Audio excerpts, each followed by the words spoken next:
നമസ്കാരം. പ്രധാന വാർത്തകളിലേക്ക്. കോവിഡ് വ്യാപന പശ്ചാത്തലത്തിൽ നിയന്ത്രണങ്ങൾ കർശനമാക്കി ഗൾഫ് രാജ്യങ്ങൾ. UAE-യിൽ വിവാഹം, കുടുംബസംഗമങ്ങളിൽ 10 പേർ മാത്രം. സംഗീത കച്ചേരികൾക്കും വിലക്ക്. ഒമാനിൽ ഇൻസ്റ്റിറ്റ്യൂഷണൽ ക്വാറന്റൈൻ നിർബന്ധമാക്കി. കൂടുതൽ പള്ളികൾ അടച്ച് Saudi.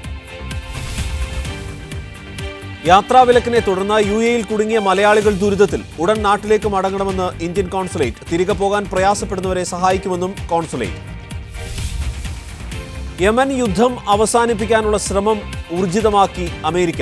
US state secretary Saudi വിദേശകാര്യമന്ത്രിയുമായി കൂടിക്കാഴ്ച നടത്തി. അബ വിമാനത്താവള ആക്രമണത്തിന് പിന്നാലെ ഖമീസിലേക്കും ഡ്രോൺ ആക്രമണം നടത്തി ഹൂത്തികൾ. ഇറാൻ ആണവ കരാർ ലംഘിച്ചുവെന്ന് ആണവ സമിതി. സൗദി വനിതാ ആക്ടിവിസ്റ്റ് ലുജൈൻ അൽ ഹത്ലൂൽ ജയിൽ മോചിതയായി. പുറത്തിറങ്ങുന്നത് 68 മാസത്തെ ജയിൽവാസത്തിന് ശേഷം.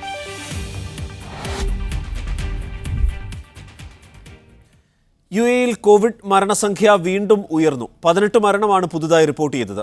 3500-ൽ ഏറെ പേർക്ക് ഇന്ന് രോഗം സ്ഥിരീകരിച്ചു. നിലവിൽ ഏർപ്പെടുത്തിയ എല്ലാ നിയന്ത്രണങ്ങളും ശക്തമായി തുടരാൻ തന്നെയാണ് വിവിധ എമിറേറ്റുകളുടെ തീരുമാനം. ദുബായിൽ പോലീസ് സ്റ്റേഷനിൽ കയറണമെങ്കിൽ കോവിഡ് പരിശോധന നിർബന്ധമാക്കി. ശനിയാഴ്ച മുതൽ ഇത് പ്രാബല്യത്തിൽ വരും. അജ്മാനിൽ കോവിഡ് വ്യാപനം പരിമിതപ്പെടുത്തുന്നതിനായി പുതിയ പ്രതിരോധ നടപടികൾ പ്രഖ്യാപിച്ചിട്ടുണ്ട്. സംഗീത കച്ചേരികളും അനുബന്ധ പരിപാടികളും നിർത്തിവെക്കണം. ഇതടക്കമുള്ള വിശദമായ മറ്റു നിർദ്ദേശങ്ങൾ നൽകിയിട്ടുണ്ട്. MCA നാസർ മറ്റ് വിശദാംശങ്ങൾ നൽകും. നാസർ, ഈ മരണസംഖ്യയും കൂടുകയാണ്. അപ്പോൾ നിയന്ത്രണങ്ങൾ കടുപ്പിക്കുകയാണോ? എന്താണ് മനസ്സിലാവുന്നത്? അരുൺ, തീർച്ചയായിട്ടും പിന്നിട്ട ദിവസങ്ങളിൽ നിന്നുള്ള അതേ ഒരു പ്രവണത തന്നെയാണ് ഇപ്പോൾ തുടരുന്ന ഒരു സാഹചര്യമുള്ളത്. കാരണം പിന്നിട്ട ദിവസങ്ങളിലൊക്കെയും മരണസംഖ്യയിൽ വലിയ തോതിലുള്ള ഒരു വർധനവുണ്ടായിരുന്നു. പക്ഷേ ഇന്നിപ്പോൾ 18 പേരാണ് പിന്നിട്ട് 24 മണിക്കൂറിനകം മരണപ്പെട്ടിരിക്കുന്നത്. അതോടുകൂടി മൊത്തം മരണപ്പെട്ടവരുടെ എണ്ണം 974 ഉയർന്നിട്ടുണ്ട്. അതോടൊപ്പം തന്നെ 3525 പേർക്കാണ് അത്രയും പേർക്കാണ് പുതുതായിട്ട് കോവിഡ് രോഗം നിർണ്ണയിക്കപ്പെട്ടിരിക്കുന്നത്. അതോടുകൂടി 3,39,000-ന് മുകളിലായി മൊത്തം കോവിഡ് രോഗികളുടെ എണ്ണം ഉയർന്നിരിക്കുകയാണ്. അപ്പോൾ ഈ വ്യാപനം ഏതർത്ഥത്തിലും തടയുക എന്ന ലക്ഷ്യത്തോടു കൂടിയാണ് പിന്നിട്ട ചില ദിവസങ്ങളിൽ വളരെ കർശനമായിട്ടുള്ള വിലക്കുകൾ, നിയന്ത്രണങ്ങളൊക്കെ ഏർപ്പെടുത്തിക്കൊണ്ടിരുന്നത്. അത് വിവിധ എമിറേറ്റുകളിൽ പല രൂപത്തിലും പല ക്രമത്തിലുമാണ് അത് ചിട്ടപ്പെടുത്തിയിരിക്കുന്നത്. പക്ഷേ ഏറെക്കുറെ പരമാവധി ആളുകൾ ഒരുമിച്ച് കൂടുന്ന സാഹചര്യം തടയുക എന്ന ഒരു കൃത്യമായിട്ടുള്ള ലക്ഷ്യത്തിൻ്റെ പുറത്താണ് പോകുന്നത്. ഇന്നിപ്പോൾ പ്രധാനമായിട്ട് ഉണ്ടായിരിക്കുന്ന ഒന്ന്, ദുബൈ പോലീസ് സ്റ്റേഷനുകളിലേക്കുള്ള പ്രവേശനത്തിന് PCR ടെസ്റ്റ് നിർബന്ധമാക്കി മാറ്റിയിരിക്കുകയാണ്. വാക്സിൻ പൂർണ്ണമായ രീതിയിൽ എടുത്തവർക്ക് പിന്നെ യാതൊരു ബുദ്ധിമുട്ടുമില്ല, അവർക്ക് പോലീസ് സ്റ്റേഷനിലേക്ക് പ്രവേശിക്കാവുന്നതാണ്. ബാക്കിയുള്ളവർ 48 മണിക്കൂറിനുള്ളിൽ എടുത്ത പോസിറ്റീവ് എടുത്ത റിസൾട്ടുമായിട്ട് മാത്രമായിരിക്കണം പിന്നെ ഈ പോലീസ് സ്റ്റേഷനിലേക്ക് വരേണ്ടത്. സമാനമായ ഒരു തീരുമാനം ഷാർജയും കഴിഞ്ഞ ദിവസം തന്നെ പ്രഖ്യാപിക്കുകയും നടപ്പാക്കുകയും ചെയ്തിരുന്നു. അതിൻ്റെ തുടർച്ച എന്ന നിലയ്ക്കാണ് ശനിയാഴ്ച മുതൽ ഈ തീരുമാനം ദുബൈ പോലീസ് സ്റ്റേഷനുകളിലും ഏർപ്പെടുത്തുന്നത്. അജ്മാനാണ് നേരത്തെയൊക്കെ ഉള്ളതുപോലെ തന്നെ കുറെ കൂടി കൂടുതൽ നിയന്ത്രണങ്ങൾ ഇന്ന് രൂപപ്പെടുത്തിയിട്ടുണ്ട്. അതിൽ ഏറ്റവും പ്രധാനം എന്ന് പറയുന്നത് കല്യാണം ഉൾപ്പെടെയുള്ള ചടങ്ങുകളിൽ 10 പേർക്ക് മാത്രമേ പങ്കെടുക്കാനുള്ള അനുമതിയുള്ളൂ. മരണാനന്തര ചടങ്ങുകളിൽ 20 പേർക്ക് പങ്കെടുക്കാവുന്നതാണ്. സംഗീത കച്ചേരികൾ അതോടൊപ്പമുള്ള അനുബന്ധ പരിപാടികളൊക്കെയും നിർത്തിവെക്കാനുള്ള നിർദ്ദേശം കൂടിയാണ് പുറപ്പെടുവിച്ചിരിക്കുന്നത്. ഷാർജയിലാണെങ്കിൽ വിദ്യാഭ്യാസ മേഖലയിൽ ഇപ്പോൾ നേരത്തെ കുറച്ച് കുട്ടികൾക്കൊക്കെ പരിമിതമായ തോതിൽ സ്കൂളുകളിലും ക്ലാസ്സുകളിലും ഹാജരാകാനുള്ള ഒരു അനുമതി നൽകിയിരുന്നു. അതുകൂടി വിലക്കിയിരിക്കുകയാണ്. 100% ഓൺലൈനിലേക്ക് മടങ്ങാനുള്ള ഒരു തീരുമാനമാണ് ഷാർജ പ്രഖ്യാപിച്ചിരിക്കുന്നത്. ഞായറാഴ്ച മുതൽ ഇതും പ്രാബല്യത്തിൽ വരും. സമാനമായിട്ടുള്ള നിർദ്ദേശം നേരത്തെ തന്നെ അജ്മാൻ നടപ്പാക്കിയിരുന്നു. മിക്ക എമിറേറ്റുകളിലും വളരെ വലിയ തോതിലുള്ള പരിശോധനകൾ തുടരുകയാണ്. ദുബൈയിൽ മാത്രം 30,000-ലധികം പേർക്കാണ് പിന്നിട്ട ദിവസങ്ങളിൽ ഈ കോവിഡ് പ്രോട്ടോകോൾ ലംഘിച്ചതിൻ്റെ പേരിൽ കർശനമായിട്ടുള്ള നടപടി സ്വീകരിച്ചത്. അബുദാബിയും വളരെ വലിയ തോതിൽ തന്നെയുള്ള പരിശോധനയും കുറ്റമറ്റ സംവിധാനങ്ങളുമാണ് പിന്നെ ഏർപ്പെടുത്തിയിരിക്കുന്നത്. ഏതെങ്കിലും അർത്ഥത്തിൽ നിയമവിരുദ്ധമായിട്ട് ഒത്തുചേരലുകളും അതോടൊപ്പം തന്നെ കോവിഡ് പ്രോട്ടോകോൾ ലംഘിച്ചുകൊണ്ടുള്ള പിന്നെ ഏതെങ്കിലും അർത്ഥത്തിലുള്ള നടപടികളും കണ്ടാൽ വളരെ കർശനമായി കൈകാര്യം ചെയ്യാനുള്ള നിർദ്ദേശം കൂടിയാണ് മിക്ക എമിറേറ്റുകളിലെയും ഭരണാധികാരികൾ നൽകിയിരിക്കുന്നത്. ഇതിന്റെ ഭാഗമായിട്ട് വ്യാപക പരിശോധനകളും തുടർന്നുകൊണ്ടിരിക്കുകയാണ്. അരുൺ, ശരി. MCA നാസറാണ് ഈ വിവരങ്ങൾ നൽകിയത്. ഒമാനിൽ എത്തുന്നവർക്ക് ഇൻസ്റ്റിറ്റ്യൂഷണൽ ക്വാറന്റൈൻ നിർബന്ധമാക്കി. 7 ദിവസത്തെ നിർബന്ധിത ക്വാറന്റൈൻ വേണം എന്നാണ് സുപ്രീം കമ്മിറ്റിയുടെ നിർദ്ദേശം. സ്വദേശികൾക്കും തൊഴിൽ സന്ദർശക വിസയിലുള്ള വിദേശികൾക്കും ഈ നിയമം ബാധകമാണ്. ഫെബ്രുവരി 15 മുതൽ തീരുമാനം നടപ്പിലാകും. ബിനു എസ് കൊട്ടാരക്കര വിവരങ്ങൾ നൽകും. ബിനു, ഈ കോവിഡ് വ്യാപനം തടയുന്നതിനായി വീണ്ടും കടുത്ത നിയന്ത്രണം ഏർപ്പെടുത്തിയിരുന്നതാണ്. അപ്പോൾ ബീച്ചുകൾ, പൊതു പാർക്കുകളൊക്കെ 2 ആഴ്ചത്തേക്ക് അടച്ചു, മറ്റു നിയന്ത്രണങ്ങൾ ഏർപ്പെടുത്തി. ഇതിപ്പോൾ രാജ്യത്ത് എത്തുന്നവർക്ക് ഇൻസ്റ്റിറ്റ്യൂഷണൽ ക്വാറന്റൈനും നിർബന്ധമാക്കിയിട്ടുണ്ടോ? എന്തൊക്കെയാണ് നിബന്ധനകൾ?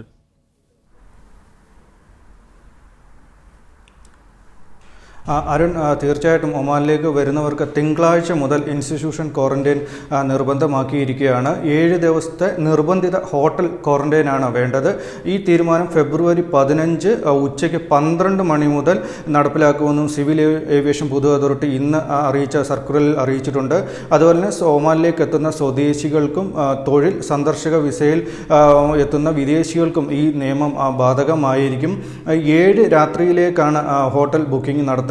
യാത്ര പുറപ്പെടുന്നതിന് മുമ്പ് ഹോട്ടൽ ബുക്കിംഗ് ഉറപ്പാക്കിയിരിക്കണം. അതുപോലെ ഹോട്ടൽ ബുക്കിംഗ് ഉറപ്പ് വരുത്തിയ ശേഷം മാത്രമേ ബോർഡിംഗ് അനുവദിക്കാൻ പാടുള്ളൂ എന്നും സിവിൽ ഏവിയേഷൻ പൊതു അതോറിറ്റി വിമാന കമ്പനികൾക്ക് നിർദ്ദേശം നൽകിയിട്ടുണ്ട്. യാത്രക്കാർ ഏത് ഹോട്ടലുകളിൽ വേണമെങ്കിലും മുറി ബുക്ക് ചെയ്യാവുന്നതാണ്. അതുപോലെ തന്നെ സർക്കാരിൻ്റെ തന്നെ ഒരു ലിസ്റ്റും ഹോട്ടലുകളുടെ നിർദ്ദേശിച്ചിട്ടുണ്ട്. അതുപോലെ തന്നെ ഹോട്ടലുകളിലെ നിർബന്ധിത ക്വാറന്റൈൻ നിലവിൽ വരുന്നതോടെ ഒമാനിലേക്ക് വരുന്നവർക്ക് യാത്ര ചെലവ് ഏറും. ഒരാഴ്ചത്തേക്ക് താമസവും ഭക്ഷണവും അടക്കം ഏകദേശം 100 റിയാൽ അധിക ചെലവാകും വരുന്നത്. ഇതിന് പുറമെ PCR പരിശോധനകൾക്കും മറ്റ് ചെലവും ഇതിന് പുറമെയാണ് വരിക. അതുപോലെ തന്നെ കര, സമുദ്ര, വ്യോമ അതിർത്തികൾ വഴി ഒമാനിലേക്ക് വരുന്നവർക്കും ഇത് ബാധകമായിരിക്കും. ഇതുവരെ താമസ സ്ഥലങ്ങളിലായിരുന്നു ക്വാറന്റൈൻ അനുവദിച്ചിരുന്നത്. എന്നാൽ സ്വദേശികളും വിദേശികളും നിബന്ധനകൾ പാലിക്കുന്നില്ലെന്ന് കണ്ടെത്തിയതിനെ തുടർന്നാണ് പുതിയ തീരുമാനം. അരുൺ, അതായത് ഈ ഗാർഹിക ക്വാറന്റൈൻ വ്യാപകമായി ലംഘിക്കപ്പെടുന്ന പശ്ചാത്തലത്തിലാണോ ഇൻസ്റ്റിറ്റ്യൂഷണൽ ക്വാറന്റൈൻ നിർബന്ധമാക്കി ഉത്തരവായിട്ടുള്ളത്?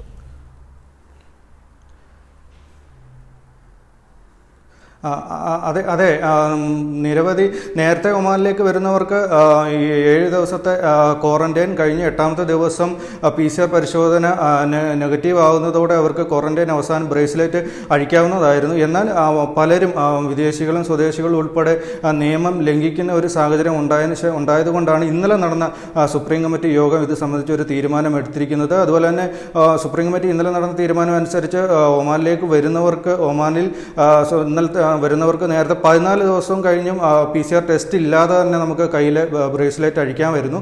എന്നാൽ ഇനി ഒമാനിൽ ക്വാറന്റൈൻ അവസാനിപ്പിക്കണമെങ്കിൽ PCR ടെസ്റ്റും കർശനമാക്കിയിട്ടുണ്ട്. അരുൺ, ശരി.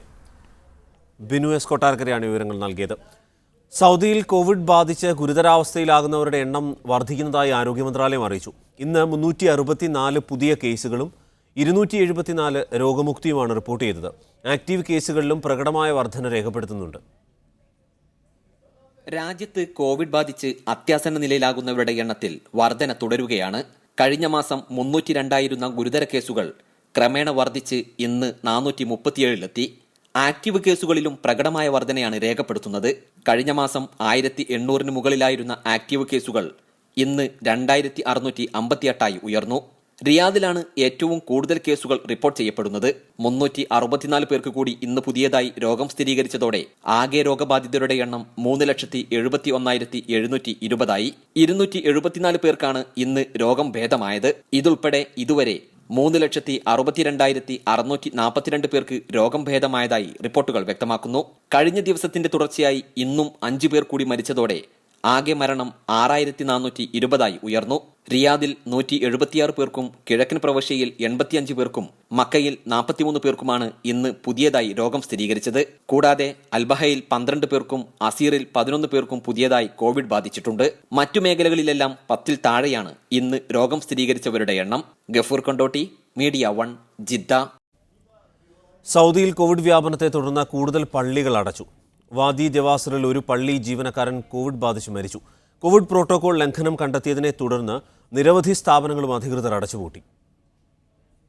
കോവിഡ് പ്രോട്ടോകോൾ കൃത്യമായും പാലിക്കാൻ വ്യാപാര സ്ഥാപനങ്ങൾ തയ്യാറാകുന്ന സാഹചര്യത്തിൽ മാത്രമേ വിപണി പൂർണ്ണമായും തുറക്കുന്ന കാര്യത്തിൽ തീരുമാനമെടുക്കാനാവുകയുള്ളൂ എന്ന് അധികൃതർ വ്യക്തമാക്കി.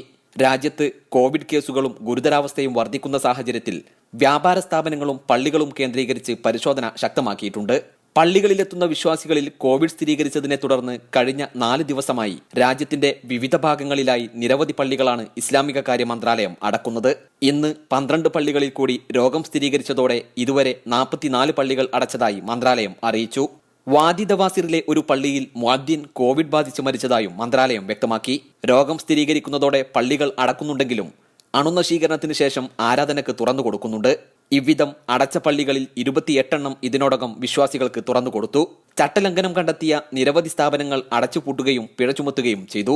ജിദ്ദ മുനിസിപ്പാലിറ്റിയിൽ നടത്തിയ പരിശോധനയിൽ ഒരാഴ്ചക്കിടെ നിയമലംഘനം കണ്ടെത്തിയ 1000-ലധികം സ്ഥാപനങ്ങൾ അധികൃതർ അടച്ചുപൂട്ടി. 2000-ഓളം സ്ഥാപനങ്ങൾക്ക് പിഴ ചുമത്തുകയും ചെയ്തു.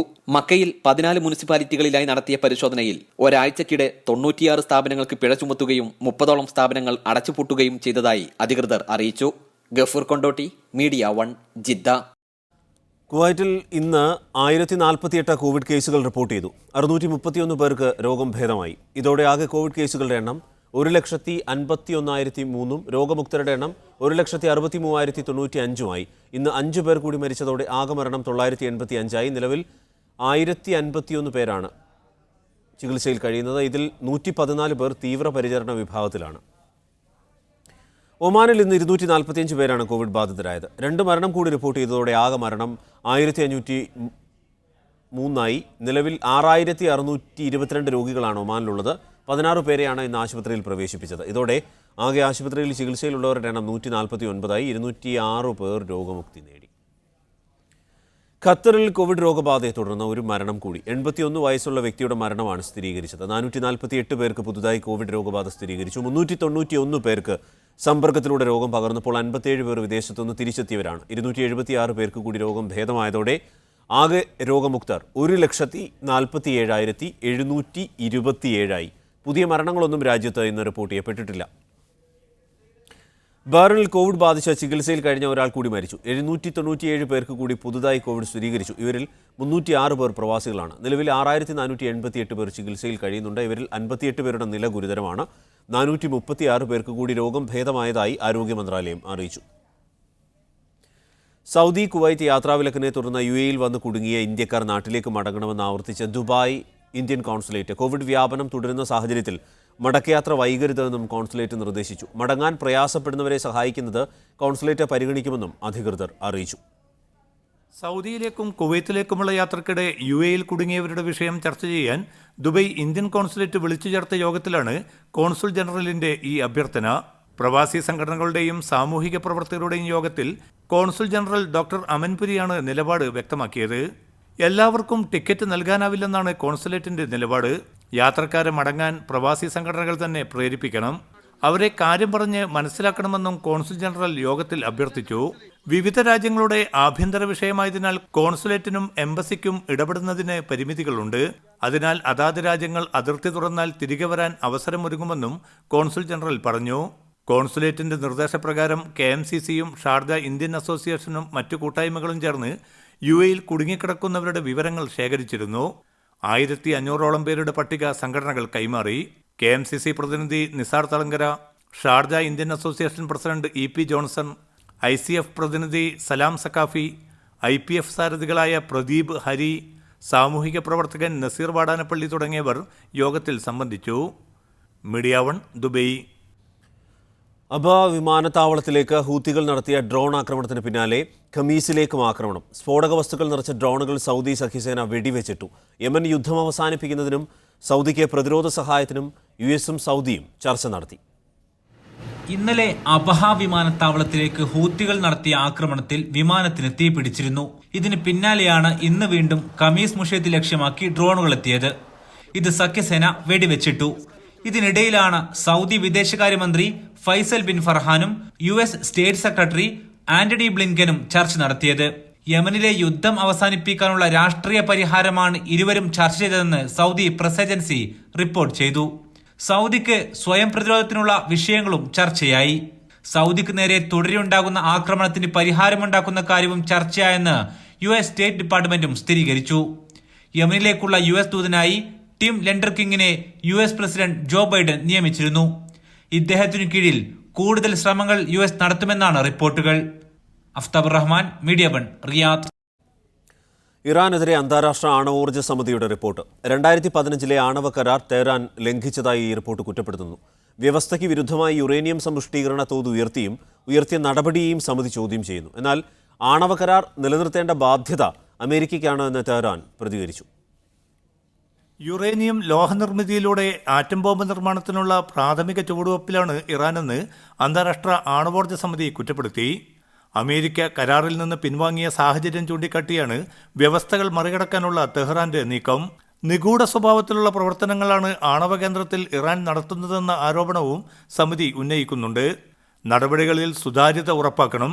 സമാധാന ആവശ്യങ്ങൾക്ക് മാത്രമായി ആണവ പദ്ധതി പരിമിതപ്പെടുത്താൻ അന്താരാഷ്ട്ര സമൂഹം ഇറാനെ പ്രേരിപ്പിക്കണമെന്നും സമിതി സാരഥികൾ ചൂണ്ടിക്കാട്ടുന്നു. അതേസമയം ആണവ കരാർ സംരക്ഷിക്കേണ്ട ബാധ്യത അതിൽ ഒപ്പുവെച്ചവർക്ക് തന്നെയാണെന്ന് ഇറാൻ പ്രസിഡന്റ് ഹസൻ റുഹാനി പറഞ്ഞു. അന്യായ ഉപരോധങ്ങളിലൂടെ സാമ്പത്തിക പ്രതിസന്ധി സൃഷ്ടിച്ചതിന് അമേരിക്കയിൽ നിന്ന് ഇറാന് യുക്തമായ നഷ്ടപരിഹാരം ലഭ്യമാക്കണം. ട്രംപിന് പകരം ബൈഡൻ വന്നു എന്നതല്ലാതെ അമേരിക്കയുടെ ഇറാനോടുള്ള സമീപനത്തിന്റെ കാര്യത്തിൽ കാര്യമായ പുരോഗതിയൊന്നും ഇതുവരെ ഉണ്ടായിട്ടില്ലെന്നും ഹസൻ റുഹാനി കുറ്റപ്പെടുത്തി. Media 1 Dubai. അന്താരാഷ്ട്ര തലത്തിൽ ചർച്ചയായ സൗദിയിലെ വനിതാ ആക്ടിവിസ്റ്റ് ലുജൈൻ അൽ ഹത്ലുൽ ജയിൽ മോചിതയായി. വിദേശ ഏജൻസികളുമായി ചേർന്ന് സൗദിക്കെതിരെ ഗൂഢാലോചന നടത്തിയെന്നതായിരുന്നു ഇവർക്കെതിരായ കുറ്റം. 68 മാസം ജയിൽ ശിക്ഷ വിധിക്കപ്പെട്ട ഇവരുടെ വിചാരണ തടവ് കണക്കിലെടുത്താണ് വിട്ടയക്കുന്നത്. ഇവരടക്കമുള്ള വനിതാ ആക്ടിവിസ്റ്റുകളെ വിട്ടയക്കണം എന്ന് യുഎസും ആവശ്യപ്പെട്ടിരുന്നു. 31-കാരിയായ ലുജൈൻ അൽ ഹത്ലുൽ സൗദിയിൽ വാഹനം ഓടിക്കാനുള്ള അവകാശത്തിന്റെ പേരിൽ രംഗത്തിറങ്ങിയതോടെയാണ് ലോകശ്രദ്ധ നേടിയത്. എന്നാൽ സൗദിയിൽ വാഹനമോടിക്കാൻ സ്ത്രീകൾക്ക് അനുമതി നൽകുന്നതിന് ആഴ്ചകൾക്ക് മുന്നേ ഇവർ പോലീസ് പിടിയിലായി. ഇവരോടൊപ്പം മറ്റു ചില വനിതാ അവകാശ പ്രവർത്തകരെയും അറസ്റ്റ് ചെയ്തിരുന്നെങ്കിലും പിന്നീട് വിട്ടയച്ചിരുന്നു. ഭരണ സംവിധാനത്തെ അട്ടിമറിക്കാൻ ശ്രമിച്ചുവെന്നും അതിനുള്ള പ്രേരണ നൽകിയെന്നും സൗദിയുടെ ശത്രുരാജ്യങ്ങളുമായി സഹകരിച്ച് പ്രവർത്തിച്ചു എന്നുമായിരുന്നു ലുജൈൻ അൽ ഹത്ലുലിനെതിരായ കുറ്റങ്ങൾ. ഭീകരവാദ കോടതിയായിരുന്നു കുറ്റങ്ങൾ ചുമത്തിയത്. ഇവർ പിന്നീട് കുറ്റം സമ്മതിച്ചതായും കോടതി വ്യക്തമാക്കിയിരുന്നു. ജയിലിൽ ഇവർക്ക് മർദ്ദനമേറ്റുന്ന ആരോപണവും കോടതി പരിശോധനയ്ക്ക് ശേഷം തള്ളി. പിന്നീട് 68 മാസം ജയിൽ ശിക്ഷ വിധിച്ചു. എന്നാൽ 1000-ലേറെ ദിവസം ഇതിനകം ഹത്ലുൽ ജയിൽവാസം അനുഭവിച്ചിരുന്നു. ഈ വിചാരണ തടവ് കൂടി കണക്കിലെടുത്താണ് ഇവരെ വിട്ടയച്ചത്. ലുജൈൻ വീട്ടിലെത്തിയതായി സഹോദരി അറിയിച്ചു. അന്താരാഷ്ട്ര ശ്രദ്ധ നേടിയ കേസായതിനാൽ മനുഷ്യാവകാശ പ്രവർത്തകർക്കും മാധ്യമങ്ങൾക്കും ഇവരുടെ കേസുമായി ബന്ധപ്പെട്ട വിചാരണയിലേക്ക് പ്രവേശനം അനുവദിച്ചിരുന്നു. മനുഷ്യാവകാശ വിഷയം ചൂണ്ടിക്കാട്ടി ഇവരെ വിട്ടയക്കണമെന്ന് വിവിധ രാജ്യങ്ങൾ നേരത്തെ ആവശ്യപ്പെടുകയും ചെയ്തതാണ്. രാജ്യത്തെ ജുഡീഷ്യറി അന്താരാഷ്ട്ര മാനദണ്ഡങ്ങൾക്ക് വിധേയമായി പരിഷ്കരിക്കുന്ന പ്രഖ്യാപനം കഴിഞ്ഞ ദിവസം സൗദി കിരീടാവകാശി നടത്തിയിരുന്നു. Media 1 Riyadh. സൗദിയിൽ ബാങ്ക് വഴിയുള്ള പണമിടപാട് ഇനി മുതൽ വേഗത്തിലാകും. വിവിധ ബാങ്കുകൾക്കിടയിലെ ലോക്കൽ ട്രാൻസ്ഫറുകൾ വേഗത്തിലാക്കുന്ന പദ്ധതിക്ക് സൗദി സെൻട്രൽ ബാങ്ക് അംഗീകാരം നൽകി. ഈ മാസം 21 മുതൽ പുതിയ സേവനം പ്രാബല്യത്തിൽ വരും. സൗദിയിലെ വ്യത്യസ്തങ്ങളായ ബാങ്കുകൾക്കിടയിൽ ലോക്കൽ ട്രാൻസ്ഫർ ഇനി ഞൊടിയിടയിൽ നടത്താനാകും. ഇതിനായുള്ള അംഗീകാരം സെൻട്രൽ ബാങ്ക് നൽകി. ഫെബ്രുവരി 21 മുതൽ പുതിയ പദ്ധതി പ്രാബല്യത്തിൽ വരും. വിവിധ സൗദി ബാങ്കുകളുമായി നടത്തിയ ആദ്യഘട്ട പരീക്ഷണം വിജയകരമായി നടത്തിയതിനു ശേഷമാണ് പദ്ധതി നടപ്പിലാക്കുന്നത്. ഇതോടെ വിവിധ ബാങ്കുകൾക്കിടയിൽ സാമ്പത്തിക കൈമാറ്റം തൽക്ഷണം പൂർത്തിയാക്കുവാൻ ധനകാര്യ സ്ഥാപനങ്ങൾക്കും കമ്പനികൾക്കും വ്യക്തികൾക്കും സാധിക്കും. ആഴ്ചയിൽ എല്ലാ ദിവസങ്ങളിലും മുഴുസമയവും പുതിയ സേവനം പ്രവർത്തിക്കുമെന്നും സെൻട്രൽ ബാങ്ക് പ്രസ്താവനയിൽ പറഞ്ഞു. സൗദി പേയ്മെന്റ് വികസിപ്പിച്ചെടുത്ത സംവിധാനം ഒരിക്കൽ ആക്ടിവേറ്റ് ചെയ്താൽ പ്രാദേശിക ബാങ്കുകളിലെ അക്കൗണ്ടുകൾക്കിടയിൽ ഉടനടി സാമ്പത്തിക കൈമാറ്റം സാധ്യമാകുമെന്നതാണ് ഇതിന്റെ സവിശേഷത. ഇതിനുള്ള ഫീസ് നിലവിലെ ട്രാൻസ്ഫർ ഫീസിനേക്കാളും കുറവായിരിക്കും. Media 1 Jeddah. ഉത്തരാഖണ്ഡിലെ ചമോലിയിൽ ഉണ്ടായ മിന്നൽ പ്രളയത്തിൽ മരിച്ചവർക്ക് ആദരാഞ്ജലി അർപ്പിച്ച UAE president Sheikh Khelif bin Zayed Al Nahyan പ്രധാനമന്ത്രി നരേന്ദ്രമോദിക്ക് അനുശോചനം അറിയിച്ച സന്ദേശം അയച്ചു. UAE വൈസ് പ്രസിഡന്റും പ്രധാനമന്ത്രിയും ദുബൈ ഭരണാധികാരിയുമായ Sheikh Mohammed bin Rashid Al Maktoum, Abu Dhabi കിരീടാവകാശിയും UAE സായുധ സേനയുടെ ഡെപ്യൂട്ടി സുപ്രീം കമാൻഡറുമായ Sheikh Mohammed bin Zayed Al Nahyan എന്നിവരും ദുരന്തത്തെ അപലപിച്ചു. അനുശോചനം അറിയിച്ച് ബഹ്റിൻ രാജാവ് Hamad bin Isa Al Khalifa രാഷ്ട്രപതി രാംനാഥ് കോവിന്ദിന് സന്ദേശം അയച്ചു. UAEയിൽ കാലാവധി കഴിഞ്ഞ വിസിറ്റിംഗ് വിസകൾ മാർച്ച് 31 വരെ നീട്ടിയതായി റിപ്പോർട്ട്. കാലാവധി കഴിഞ്ഞ വിസക്കാർ ഇമിഗ്രേഷന്റെ വെബ്സൈറ്റിൽ പരിശോധിച്ചപ്പോഴാണ് കാലാവധി നീട്ടിക്കിട്ടിയതായി കണ്ടത്. ഡിസംബറിൽ വിസ തീർന്നവരുടെ കാലാവധിയും ഇത്തരത്തിൽ നീട്ടിയതായി കാണുന്നുണ്ട്. അതേസമയം ഇത് സംബന്ധിച്ച് ഔദ്യോഗികമായ വിശദീകരണമൊന്നും വന്നിട്ടില്ല. MCA നാസർ മറ്റ് വിശദാംശങ്ങൾ നൽകും. നാസർ, എന്താണ് സംഭവിച്ചത്? അരുൺ, ഇന്ന് വൈകിട്ട് മുതലാണ് ഇത് സന്ദർശക വിസയുടെ കാലാവധി കഴിഞ്ഞവർക്ക് അത് മാർച്ച് 31 വരെ നീട്ടിയതായിട്ടുള്ള വിവരം ശ്രദ്ധയിൽപ്പെട്ടത്. ഇത് നിരവധി പേരുമായിട്ട് നമ്മൾ ബന്ധപ്പെട്ടിരുന്നു. അവരൊക്കെയും പറയുന്നത് അവരെ സംബന്ധിച്ചിടത്തോളം അവർ നോക്കുമ്പോൾ ഈ സന്ദർശക വിസ കാലാവധി കഴിഞ്ഞ് അതിൻ്റെ ഫൈൻ അടയ്ക്കാനുള്ളൊരു നീക്കത്തിനിടയിൽ അവർ വെബ്സൈറ്റിൽ നോക്കിയപ്പോഴാണ് മാർച്ച് 31 വരെ ഇത് നീട്ടിയതായിട്ട്, സന്ദർശക വിസ നീട്ടുകയും അതുവരെയുള്ള ഫൈൻ പൂർണ്ണമായിട്ട് ഒഴിവാക്കി കൊടുക്കുകയും ചെയ്തതായിട്ട് ശ്രദ്ധയിൽപ്പെട്ടിരിക്കുന്നത്. വിവിധ ട്രാവൽ ഏജൻസികൾ ബന്ധപ്പെട്ടപ്പോൾ അവർക്കും നിരവധി അനുഭവങ്ങൾ ഇന്ന് വൈകിട്ട് മുതൽ ഉണ്ടായിട്ടുണ്ട്. ഇംഷേ നാസറാണ് ഈ വിവരങ്ങൾ നൽകിയത്. കുവൈറ്റിൽ നാളെ തെളിഞ്ഞ കാലാവസ്ഥയായിരിക്കും. സൗദിയിൽ ഈ ആഴ്ച മുതൽ തണുപ്പ് ഘട്ടം ഘട്ടമായി കുറയും. നാളെ മുതൽ വിവിധ ഭാഗങ്ങളിൽ മഴയും പൊടിക്കാറ്റും ഉണ്ടാകും. UAEയിൽ ഇന്ന് കനത്ത മൂടൽമഞ്ഞ് തുടരുമെന്ന് മുന്നറിയിപ്പുണ്ട്. അബുദാബി മുതൽ ദുബായ് വരെ യെല്ലോ അലർട്ട് പ്രഖ്യാപിച്ചിട്ടുണ്ട്. നാളെ പുലർച്ചെ മൂടൽമഞ്ഞ് ശക്തമാകും. ജാഗ്രത വേണമെന്ന് മുന്നറിയിപ്പ് നൽകിയിട്ടുണ്ട്.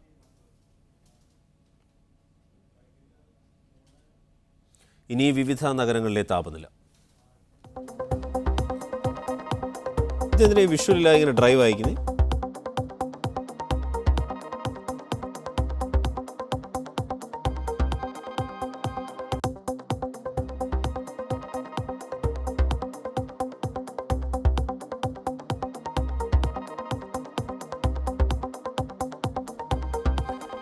ഇനി വിനിമയ നിരക്ക്.